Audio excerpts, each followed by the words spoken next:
Merci de nous rejoindre sur Sénégal Sport. Bienvenue dans votre journal de la semaine.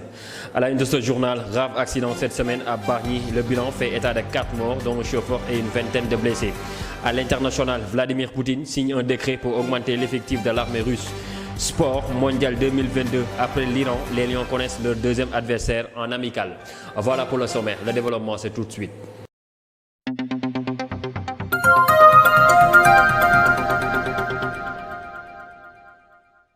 Merci de rester fidèle au programme de Sénégal Sport et soyez les bienvenus. Comme je vous l'annonçais dans les titres, un accident d'une rare violence a eu lieu ce 23 août à Bargny.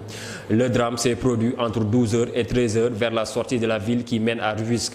Une collision entre un camion et un bus Tata de ligne 86 a causé la mort de 4 personnes et une vingtaine de blessés. Suivons ce compte rendu signé Moussouba Gueye.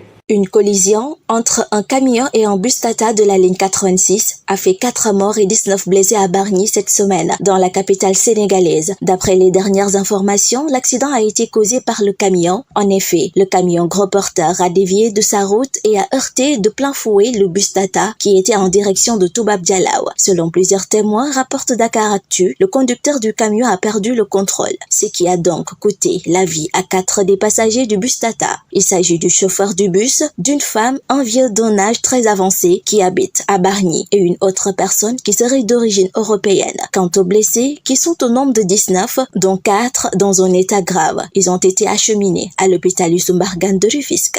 Toujours cette semaine concernant l'actualité, l'acteur de la série Virginie, Mohamed Kamara, est décédé cette semaine à l'hôpital militaire de Ouakam, plus connu sous le nom de Momo. Il incarnait un garçon consciencieux et studieux dont la principale ambition est d'honorer son père décédé. C'est pour cela qu'il s'impliquait autant à l'école dans le but de réaliser ses rêves. Il était une personnalité attachante dont la popularité augmentait auprès du public au fur et à mesure de l'avancement des saisons de la série. Il est décédé à l'âge de 24 ans à l'hôpital de Ouakam où il était hospitalisé, emporté par la maladie drépanocytose. Le groupe Sénégal Sport présente ses sincères condoléances à sa famille et au monde du cinéma.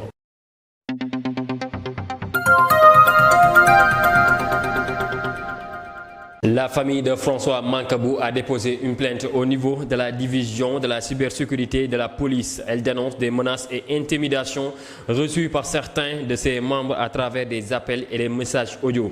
La compagne de François Mancabou, Christine Colli, a été entendue cette semaine dans le cadre de l'enquête sur cette affaire. Elle a été interrogée un peu plus de 2 heures durant. D'après les Échos qui donnent l'information, elle a confirmé la plainte et donné les détails liés aux appels qu'elle a reçus, leur nombre, le numéro de téléphone des appels et le contenu des propos de ces derniers. Le journal indique que les policiers vont poursuivre leur enquête. Ils vont auditionner 2 autres membres de la famille, Alain Mancor et Justine Boucal. Les Échos renseignent que le premier a reçu des appels audio tandis que le second a reçu un message audio. François Mancabou est ce membre présumé de la force spéciale décédé alors qu'il était en détention et suivi des soins à l'hôpital principal de Dakar.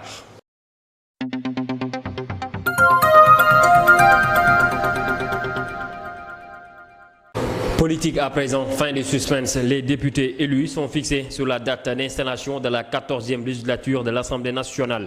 Ce sera le lundi 12 septembre prochain. D'après le quotidien et Bosby le jour de ce mercredi, le président Macky Sall a pris un décret en ce sens. La session inaugure de l'Assemblée nationale était fort attendue depuis les législatives du 31 juillet dernier. Elle permet de connaître la nouvelle configuration à l'Assemblée nationale avec notamment la formation des groupes parlementaires, l'installation du nouveau bureau et surtout l'élection du titulaire du perchoir. La 14e législature promet d'être apprenant disputée. Benno Bokk Yakaar garde la majorité avec 83 députés, mais celle-ci reste étriquée puisque les sièges de l'opposition rassemblés font 82, à savoir 56 pour Yewwi Askan Wi, 24 pour Wallu Aar Sénégal de Thierno Alassane Sall et 1 à la coalition Les Serviteurs qui est Pape Djibril Fall. C'est en principe au détour de l'installation des 165 députés élus que le chef de l'État devrait nommer un Premier ministre et former un nouveau gouvernement.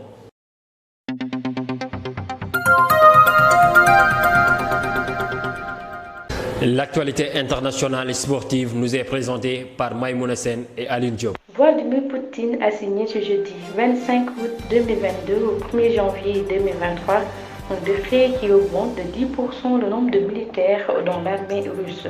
Une annonce forte qui intervient en plein cœur du conflit en Ukraine, cependant que les lignes de front ont très peu évolué ces dernières semaines. L'armée devra alors compter sur 2 millions de membres, dont 1,15 million de soldats contre 1,9 million.